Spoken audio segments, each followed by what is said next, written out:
A lo largo de la costa patagónica, desde Puerto Madryn hasta Ushuaia, las Fuerzas Armadas argentinas desplegaron a miles de soldados para garantizar la defensa del territorio continental. Eran jóvenes, la mayoría con escasa preparación militar y sin experiencia en condiciones extremas. Sin embargo, su misión era clara: proteger la soberanía del país ante cualquier intento de invasión. Y la amenaza británica era tangible. Las incursiones británicas en el continente no son una teoría conspirativa ni un rumor infundado. Excombatientes, historiadores e incluso exmilitares británicos han reconocido que hubo múltiples ataques en el continente. Edward Denmark, integrante de la Task Force británica, lo admitió en una carta enviada al ex miembro de la Fuerza Aérea Sur, Julio Herrera Vidal. Herrera Vidal, quien participó en la defensa del continente, respaldó esa afirmación con su propio testimonio. Se está desclasificando todo y gracias a Dios se va a hacer justicia. Hubo muchos ataques en el continente. De hecho, el 23 de mayo de 1982 a las 19 entramos en combate aéreo con un avión que no se identificó. Fue en la base aérea militar Santa Cruz, ubicada al sur de Puerto San Julián, sostuvo en declaraciones a Noticias Argentinas. El reconocimiento de estos hechos por parte de un ex militar británico y el testimonio directo de un excombatiente argentino pone sobre la mesa un hecho incómodo para la Argentina. Mientras el Reino Unido desclasifica información y admite la magnitud de su intervención en el continente, nuestro país sigue negando a sus propios soldados. No todo pasó en Malvinas. El 2 de abril de 1982 se crea el Teatro de Operaciones Malvinas, más conocido como TOM, como Comando Estratégico Operacional para la Recuperación de las Islas.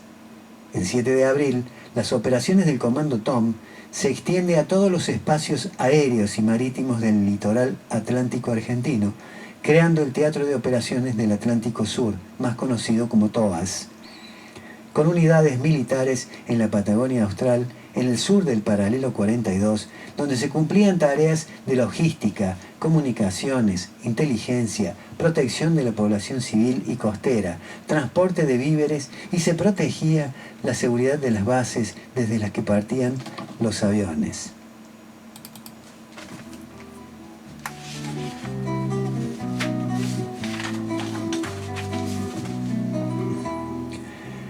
De los 649 argentinos que murieron en el conflicto bélico, el 9% fueron argentinos caídos con órdenes de operaciones en bases aéreas y costas patagónicas en defensa de la Patagonia Austral.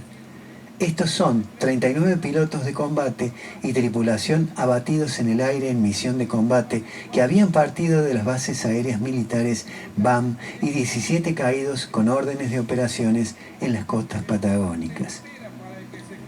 Un ejemplo de ello fue cuando el día 30 de abril de 1982, en la zona entre Comodoro Rivadavia y Caleta Olivia, en una misión de combate en el continente, un helicóptero argentino fue en búsqueda de un grupo comando británico que habría desembarcado cerca de Caleta Olivia, refugiándose en una estancia.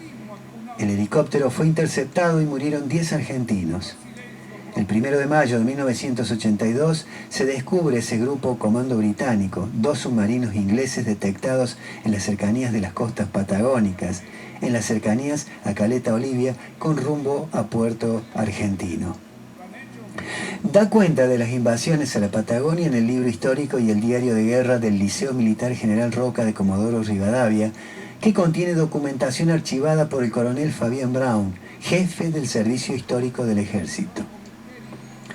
La batalla por el reconocimiento. Aquellos soldados que protegieron el continente bajo órdenes de combate, agrupados en lo que se conoce como el Teatro de Operaciones del Atlántico Sur, TOAS, enfrentaron no solo la amenaza británica, sino también el desprecio de su propio país. Más de 4 décadas después, siguen luchando para que se les reconozca lo que la historia y la ley les concedieron, la condición de excombatientes de Malvinas. Desde la inmediata posguerra, la cuestión del reconocimiento a los veteranos de Malvinas estuvo envuelta en arbitrariedades y omisiones. Las primeras normativas, como la ley 22.674/82 y la Ley 23.118/84 incluyeron a los soldados del TOAS entre los excombatientes. Sin embargo, en 1988, un decreto presidencial modificó ese criterio y los excluyó sin más. Esa decisión no solo contradijo las leyes vigentes, sino que violó la propia Constitución Nacional, que prohíbe al Poder Ejecutivo derogar leyes mediante decretos. No obstante, la omisión persiste hasta el día de hoy. Los soldados del TOAS siguen fuera del reconocimiento oficial, mientras que Gran Bretaña ya ha comenzado a desclasificar archivos sobre los ataques continentales durante la guerra. El argumento oficial para negar el reconocimiento a los soldados del TOAS es que no participaron directamente en el combate en las islas. Sin embargo, este criterio resulta arbitrario e inconsistente con la propia normativa nacional e internacional. La Ley 23.379 define como combatiente a todo aquel que contribuye militarmente a un mismo objetivo, ya sea en funciones de combate o defensivas. Los soldados del TOAS cumplían órdenes de guerra en bases militares estratégicas, protegían la retaguardia y garantizaban la operatividad de las Fuerzas Armadas en el conflicto. El olvido no es solo una cuestión burocrática, es una herida abierta en la historia argentina. Negar el reconocimiento a estos soldados implica desconocer su sacrificio y despojarles del honor de haber servido a la patria en tiempos de guerra. Una deuda con la historia. Negar el reconocimiento a los miembros del TOAS es una traición a la memoria nacional. Sin ellos, la Patagonia pudo haber caído bajo el control británico. Sin ellos, las bases militares en el continente, esenciales para el desarrollo de la guerra, no habrían resistido. El Estado argentino todavía tiene una deuda con los hombres que defendieron su soberanía. La sociedad, que durante años les dio la espalda a los combatientes, tiene el deber moral de exigir justicia. No puede haber reclamo de soberanía sobre Malvinas si la Argentina no es capaz de honrar primero a todos aquellos que la defendieron. El reconocimiento de los soldados del TOAS no es solo una cuestión de derechos adquiridos, es una cuestión de justicia histórica. Y en esa batalla, el olvido no puede ser la última palabra. La autora de esta nota, Cintia Castro.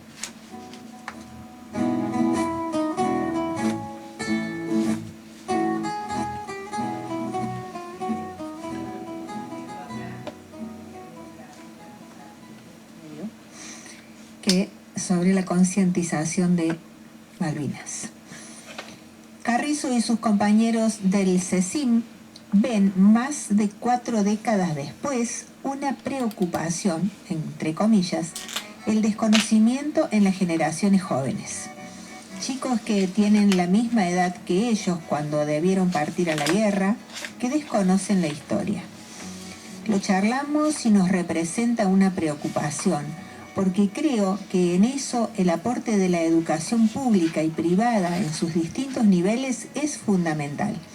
Nos parece que tiene que ir por tratar de entender la cuestión Malvinas como algo que no solamente se remite a un hecho que pasó en 1982, sino a una porción del territorio ubicado en un lugar estratégico del planeta, Marco. Para el excombatiente, conocer la historia de Malvinas porque tiene que ver con el destino de los argentinos. Y en la medida en que lo desconozcamos, nos hace más vulnerables, más penetrables por las potencias hegemónicas, fundamentalmente aquellas que tienen una capacidad en desplazamiento y que tienen emplazada en nuestras Islas Malvinas la base militar más importante del hemisferio sur, que es el gran motivo de preocupación, porque amenaza no solamente a la Argentina, sino a toda la región. Hace menos de una semana la Cámara de Diputados Provincial dio luz verde a una iniciativa para que quienes cumplan funciones en los 3 poderes del Estado provincial reciban capacitación obligatoria en la cuestión Malvinas. Si bien resta el paso por el Senado, todo indica que será ley dado el avance con respaldo de todas las fuerzas políticas. Es Eso siempre es bueno, porque Malvinas es un problema que no solamente le pasó a la generación que le tocó estar en el 82, es un problema de la Argentina. Ya son casi 193 años de usurpación ilegal y es importante formarse, entender que no solamente son una porción de tierra o dos islas aisladas en el Atlántico Sur, sino que representan un lugar geográfico que vincula a los dos océanos, que está vinculada a la perspectiva antártica, que está vinculado al agua potable, que hay recursos energéticos, estratégicos y otros que todavía son parte de la investigación científica y que en el mundo que viene van a ser esenciales, valoró Carrizo. Un presidente fan de Margaret Thatcher. El CECIM La Plata fue y sigue siendo, desde el inicio de la gestión de Javier Milei, una férrea voz opositora a las diversas medidas del gobierno libertario. La pica empezó incluso antes, cuando el entonces candidato declaró su admiración por quien fuera primera ministra del Reino Unido durante la guerra, Margaret Thatcher. El combate se dio no solo en las calles, con la presencia en diversas manifestaciones, sino también en la justicia. Este es un gobierno que decidió gobernar por decreto. Eso viola las instituciones y el concepto de democracia en el sentido más federal de la palabra. Por eso nos opusimos no solo a la ley Bases, sino que dimos una batalla jurídica para defender la ley de tierras, que era derogada por el artículo 154 del DNU 70, recordó Carrizo. A ello sumó, como segundo punto de tensión, el drama que viven las y los jubilados. Nosotros, más allá de excombatientes, también somos jubilados y pensionados. Y este gobierno ha hecho la mayor transparencia de recursos desde los sectores populares, en particular de los jubilados, a los sectores concentrados y ricos. Incluso nos ha afectado, por ejemplo, en nuestra obra social PAMI, describió. La tercera cuestión es la alianza estratégica de este gobierno tanto con Israel y Estados Unidos. Eso significa un corrimiento y una traición argentina muy fuerte en defensa de la soberanía de nuestras islas. A partir de la resolución 2065 de esta parte, el negarse a hacer desarrollos de unidad regional, aseguró Carrizo. Es un presidente que se ha peleado casi con todos los presidentes de la región, que ha elegido admirar a Margaret Thatcher, que deliberadamente confunde a San Martín y lo bautiza con otro nombre. Estamos frente a una actitud descarada de entrega de la soberanía. Propugnan el endeudamiento y que la Argentina sea achicada, y en eso la soberanía en toda su integralidad, afirmó el excombatiente. Realmente tiene razón, más vale que tiene razón. Yo no sé qué va a decir el que ocupa la rosada mañana, ¿no? En los actos de Malvinas. ¿Qué irá a decir? Cuando ¿Con qué pelotudez irá a salir? Thatcher, sí.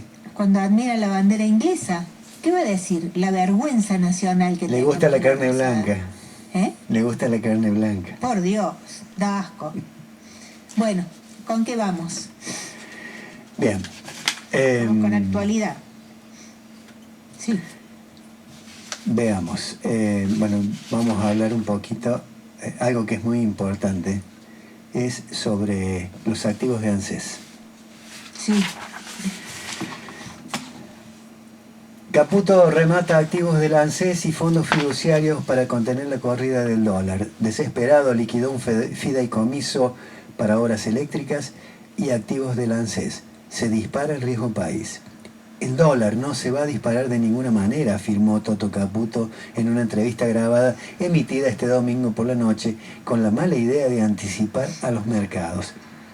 Desde que Sigot pronunció aquella fatídica frase, el que apuesta al dólar pierde, los argentinos aprendieron a sangre y fuego que si un ministro de Economía pide no comprar dólares, eso es exactamente lo que no hay que hacer. La respuesta del mercado no se hizo esperar.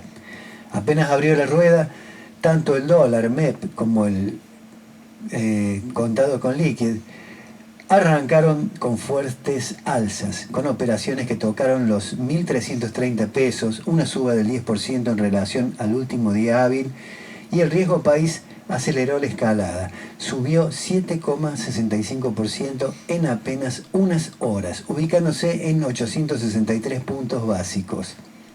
Desesperado, Caputo acentuó la intervención y decidió liquidar el Fondo Fiduciario para el Transporte Eléctrico Federal, una caja que manejaban los gobernadores para financiar obras de infraestructura eléctrica. Con esta decisión, Caputo absorbió otro fideicomiso con activos dolarizados. Gracias a eso, logró que los dólares financieros bajen a la zona de los 1.310 pesos. Caputo salió a vender todos los instrumentos financieros del segmento MEP y contado con liquid en poder del sector público para hundir la cotización. Eso incluye todo el poder de fuego del Fondo de Garantía de Sustentabilidad, que para aquellos que no saben qué es, fue un fondo creado por los K, como se dice vulgarmente, para garantizarle los aumentos y los pagos debidos a los jubilados y pensionados en épocas de crisis económicas como las que estamos viviendo. Y estos señores lo están rifando. Recuerden que Macri le sacó más de 20 mil millones de dólares, que no los vimos más, al Fondo de Garantía y Sustentabilidad. Y este está haciendo lo mismo. Y este ya prácticamente lo ha dejado casi en cero. Se han robado todo el Fondo de Garantía y Sustentabilidad que pertenece a los jubilados y es de las empresas de las AFJP, cuando pasaron a ser nuevamente hacia la caja del Estado, y que contenía también acciones de diferentes empresas. Recuerden que Odebrecht era una de las empresas que tenía el Fondo de Garantía y Sustentabilidad, tenía acciones que Macri prolijamente prácticamente se las regaló por más que nada nuevamente a Odebrecht.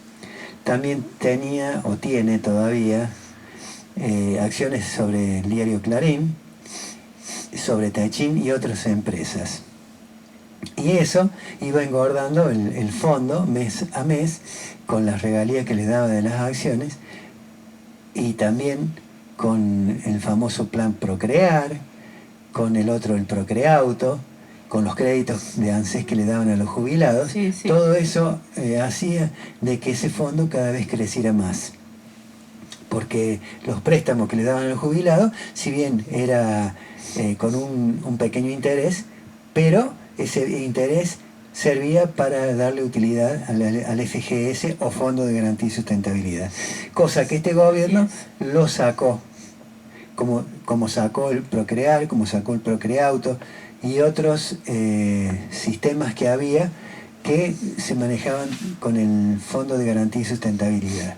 Que eso fue lo que permitió hacerlo crecer. Es más, en el desastroso gobierno de Alberto Fernández, para muchos, lo había recuperado, había llegado a tener más de 60 mil millones de dólares. Sí, en ese sentido no fue desastroso. Así que yo no quiero arriesgar la cifra, pero creo que había llegado casi a 70 mil millones de dólares, o 72 mil millones de dólares.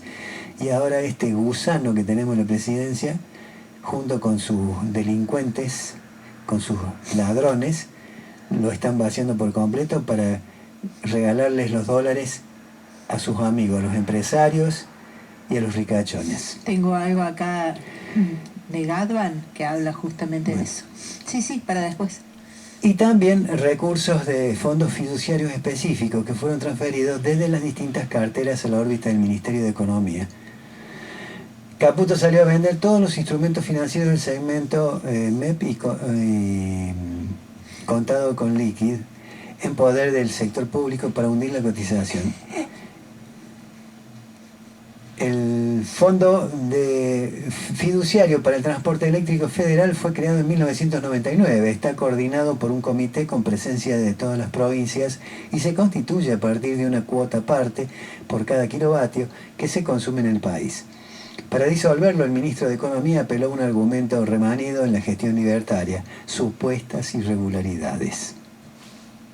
El decreto que dispuso su disolución establece que el Fondo Nacional de Energía Eléctrica ahora quedará bajo control directo del Ministerio de Economía. O sea, control directo de los choros. Lo que se oculta es cuánta plata había hasta hoy en ese fondo y qué porción de esos activos se encontraban dolarizados. Los fondos fiduciarios son un botín apetecible para cualquier gobierno que necesite dólares. Estos fondos son alimentados por un flujo corriente a partir de la recaudación del ente competente, y las autoridades que administran esos fondos los colocan en instrumentos financieros para que no se desvaloricen, o sea, tienen dólares. La liquidación del Fondo Fiduciario para el Transporte Eléctrico Federal se suma a una lista de más de una decena de fideicomisas que fueron transferidos desde las distintas carteras que componen el Poder Ejecutivo al Ministerio de Economía. La gravedad del asunto es que dejaron de ser fondos con asignación específica a quedar bajo la administración exclusiva y bajo absoluto secretismo del Ministerio de Economía. O sea, se van a chorear todo y nosotros ni nos vamos a enterar y vamos a seguir esperando de darle más tiempo a este gobierno para que mejore la situación del país. Jamás nunca. Voy con Osvaldo Gadbar. Escuchémoslo, a ver. Siempre dice cosas muy interesantes. Porque no tiene dólares para afrontar los diferentes compromisos. Está desesperado por endeudarnos nuevamente con el Fondo Monetario. Está desesperado porque lleguen esos dólares frescos. ¿Por qué? Porque no tiene dólares. Porque no tiene dólares para afrontar los diferentes compromisos que el país tiene. Pero además porque no ha parado de dólares en los mercados financieros. Y se ha profundizado la venta de esos dólares. Y hoy tienen más de 7.000 millones de dólares de reservas negativas. ¿De dónde salieron en parte esos dólares que no tiene, pero sigue vendiendo? En parte de tus ahorros, porque el Banco Central controla una parte de los ahorros que ustedes tienen en los bancos, de los depósitos en dólares de los bancos. Se llaman encajes bancarios. Bien, de esos encajes, el gobierno ya ha tomado una parte. Una parte de tus dólares en los bancos ya no están en ningún lado. El gobierno nacional está desesperado por endeudarnos nuevamente con el fondo. Así es. Vamos a nuestros anunciantes. Bueno. YPF Barale Hermanos, Sociedad Anónima, que te brinda, además del mejor combustible, un lugar placentero donde disfrutar de un café, una merienda al paso, con la mejor atención. Recibimos todas las tarjetas. Con YPF Serviclub, todas tus compras suman y obtenés promociones y descuentos. Cambio de aceite, chequeo integral en YPF Boxes, que podés pagar con naranja en 6 cuotas sin interés. YPF Barale Hermanos, Sociedad Anónima, te espera en Avenida Sabio, Camino Almafuerte, con el mejor servicio. Veterinaria Priotti te ofrece una especializada atención para tu mascota, planes sanitarios, cirugía de media y alta complejidad, traumatología, cardiología, radiografía digital, ecografía, electrocardiograma, odontología, laboratorio de análisis clínicos. Veterinaria Priotti, donde tu mascota tiene voz, está en Esperanza 1482. Urgencias 3571 69 28 69. WhatsApp 3571 32 76 07. Y en Instagram, Veterinaria Priotti. Misceláneas de María Susana, en Leandro Alem 950, tiene la indumentaria para toda la familia. Bebés, niños, jóvenes y adultos se visten en Misceláneas de María Susana. Alem 950. Teléfono 3571 60 70 21, Río Tercero. Llegate a Miscelánea María Susana. No te vas a arrepentir cuando veas los precios, calidad y variedad de prendas. Comprobarás que valió la pena y te vas a llevar todo. Te recuerdo nuevamente la dirección. Alem 950, Río Tercero. Miscelánea María Susana. El BEA de Parque, con B de Bienestar, en Eleazar Garzón y Juan Álvarez, en Parque Monte Grande, de oferta todo el año. Escucha esto. 2 kilos de molida, 12.999 pesos. 3 kilos de asado, 21.999 pesos. Vino 3/4 tinto, 1.799 pesos. Mayonesa por 250 gramos, 699 pesos. Masitas nogalitas por 3, 950 pesos. Masitas delicia de la nona, 2 por 1.200 pesos. 3 kilos de papas, 1.699 pesos. Arroz mandisuabí por 500 gramos, 850 pesos. Pepsi por 2, 3.999 pesos. Vino 3/4 la quebrada, 1.799 pesos. Yerba por 500 gramos, 999 pesos con 99. Y consulta, porque con tu tarjeta Banco Nación tenés muchos beneficios. ¿Dónde si no? El BEA de Parque ayuda a cuidar tu bolsillo. Marcos y Ariel, desmalezados, podas, extracción de árbol. Teléfono WhatsApp 3571-456-295. Como habíamos prometido hace 2 programas, les íbamos a traer información sobre la eliminación de las moratorias previsionales. ¿Recuerdan? Bien.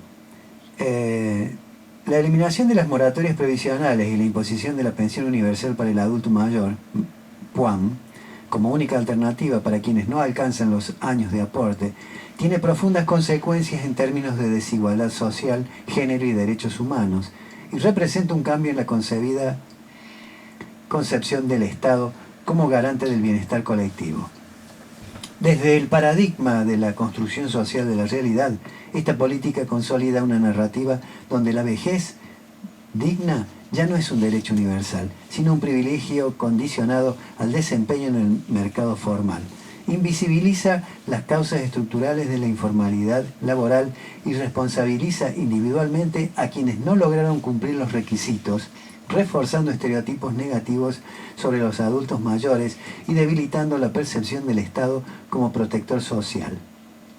El paradigma del conflicto revela cómo estas medidas profundizan las desigualdades de clase y género, al afectar principalmente a las mujeres, que constituyen el 64% de las beneficiarias de las moratorias. Se perpetúa la precarización laboral histórica que enfrentan por las tareas de cuidado no remuneradas. Además, la exigencia de demostrar vulnerabilidad social introduce un criterio de exclusión que consolida la brecha entre quienes acceden a una jubilación plena y quienes solo reciben un beneficio reducido, reproduciendo así las tensiones entre las clases sociales. Desde el paradigma del consenso funcionalista, esta política debilita la función integradora del sistema previsional, ya que no garantiza la cohesión social ni la estabilidad en la vejez. Al limitar el acceso a derechos previsionales plenos, se genera un incremento de la asistencia social y una mayor presión sobre otras áreas del Estado, afectando el equilibrio necesario para el funcionamiento del sistema. Por otro lado, el paradigma de los sistemas de acción de Parsons muestra cómo esta medida altera el equilibrio entre los distintos subsistemas sociales. Al no adaptarse a las realidades laborales informales, el Estado pierde capacidad de respuesta y debilita su rol en la integración social. La burocratización del acceso a la PUAM transforma a los beneficiarios en sujetos tutelados más que en ciudadanos con derechos plenos, erosionando así el pacto social. Desde la perspectiva filosófica de Ernst Bloch, esta política frustra las posibilidades de una utopía concreta donde la vejez digna es un derecho universal, no una concesión condicionada. Al desmantelar el horizonte de esperanza, se bloquea la posibilidad de construir un futuro más justo, perpetuando la alienación de los adultos mayores y negando las posibilidades del todavía no. es decir, de las transformaciones sociales pendientes que podrían garantizar la equidad. Las consecuencias de limitar el acceso a una jubilación plena mediante la eliminación de las mayorías de las moratorias previsionales y la imposición de la pensión universal para el adulto mayor como única alternativa pueden extenderse a múltiples dimensiones de la vida social. Más allá del aumento de la indigencia, el deterioro de la salud pública y el incremento de la mortalidad, este tipo de políticas tiene efectos sistémicos que afectan tanto a los individuos como al conjunto de la sociedad. Analicemos. Primero, aumento de la indigencia y la pobreza estructural. Al recibir solo el 80% del haber mínimo, los adultos mayores enfrentan dificultades para cubrir necesidades básicas como alimentación, vivienda, medicamentos y servicios esenciales. Esto puede llevar a un incremento en la indigencia, especialmente entre quienes no tienen redes de apoyo familiar. Dado que las mujeres son mayoría entre quienes accedían a las moratorias, el fin de estas medidas profundiza la desigualdad de género, exponiéndolas a una mayor vulnerabilidad económica en la vejez. Segundo, mayor deterioro de la salud pública y los servicios de salud. La falta de ingresos suficientes limita el acceso a tratamientos médicos privados, lo que genera una mayor demanda en los sistemas públicos, ya sobrecargados, provocando demoras y un deterioro en la calidad del servicio. Los adultos mayores, con recursos limitados, tienden a postergar o abandonar tratamientos médicos esenciales, lo que agrava enfermedades preexistentes y aumenta las hospitalizaciones de urgencia. La inseguridad económica y el aislamiento social incrementan el riesgo de depresión, ansiedad y deterioro cognitivo, especialmente en quienes pierden autonomía económica. Tercero, aumento de la mortalidad en adultos mayores. La falta de acceso a una alimentación adecuada, atención médica o medicamentos esenciales puede aumentar las muertes por causas evitables como enfermedades cardiovasculares, respiratorias o metabólicas. La precarización de las condiciones de vida acorta la esperanza de vida saludable, acelerando el deterioro físico y emocional de las personas mayores. Cuarto, mayor carga sobre las redes familiares y comunitarias.